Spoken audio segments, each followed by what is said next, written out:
First thing I want to talk about is government shutdowns because I lived through a bunch of them, Mark. And I don't know if you ever experienced that when you worked for the state of California, where there was a funding lapse and the government technically shut down. That happened to me several times while working for the government. When there is a government shutdown, it costs the American people a substantial amount of money. So, although politicians might have you believe when the government shuts down, we're, quote, saving money, I'm going to explain right now how that's not the case. It actually costs the taxpayers more money, and the taxpayers should demand that the government not shut down. When there is a government shutdown, what happens is people or the workforce is classified in two ways: essential and non essential, or critical and non critical.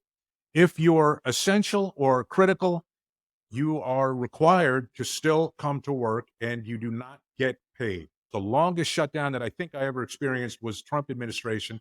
I think we missed two paychecks. So it probably went on about a month. I don't remember exactly how long.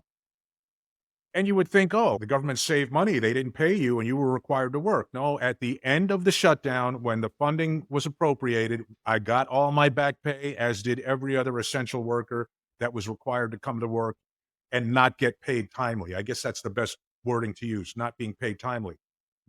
Is that frustrating? Yeah, it's frustrating, Mark, to go to work and not get paid on time. A couple paychecks, I think most people in this country, after missing a couple paychecks, it starts to impact their day-to-day activities, and it certainly did mine, or at least the stress levels associated with it. Okay, when is this going to end? Here's the part that's not talked about enough: the non-essential, or workers that are deemed non-critical, the furloughed workers in the US government. They are told your services are not needed, do not come to work. In fact, they are prohibited from coming to work, Mark. They're Hmm. told to turn their work cell phones off. They are told if they need to communicate with anybody in the workforce, do it by a personal email and do not discuss work topics. So what I would see is I would see people clamoring to be classified as non-essential. Why is that? Because the shutdown would happen. These people would be furloughed.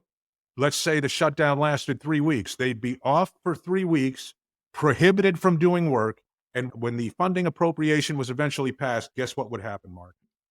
I know They got exactly what paid. happened. They They got got paid. paid. They got paid. So they would literally have a 3-week paid vacation. Their work would pile up.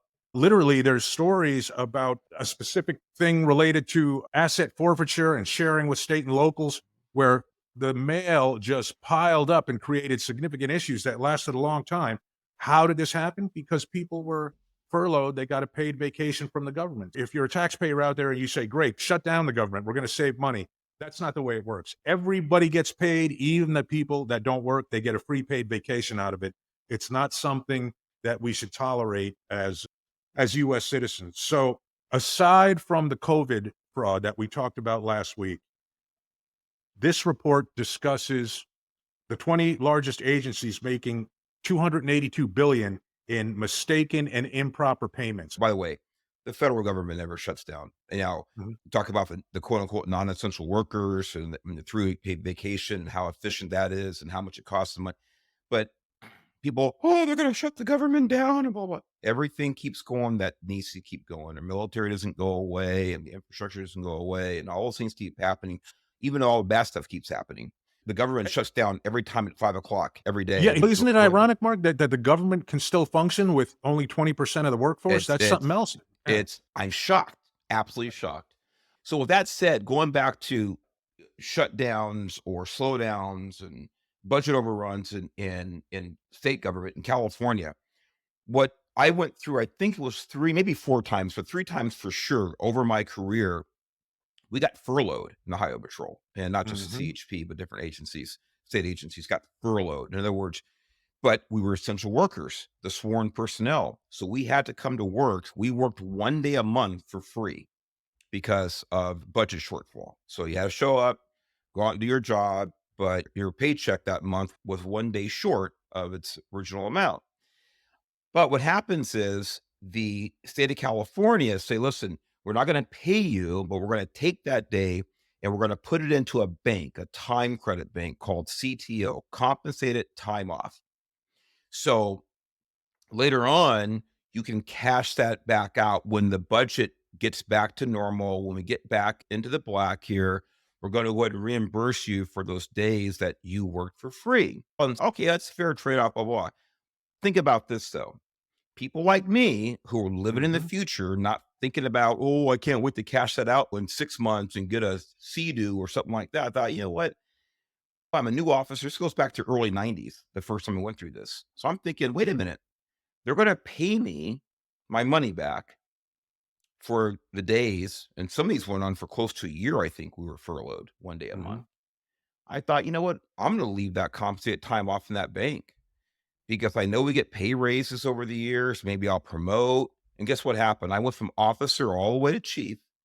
And so when I cashed that time out, I cashed it out literally, well, I can't even get calculations, but multiple times Oh what it yeah. was worth when the state actually put that time in the bank for me.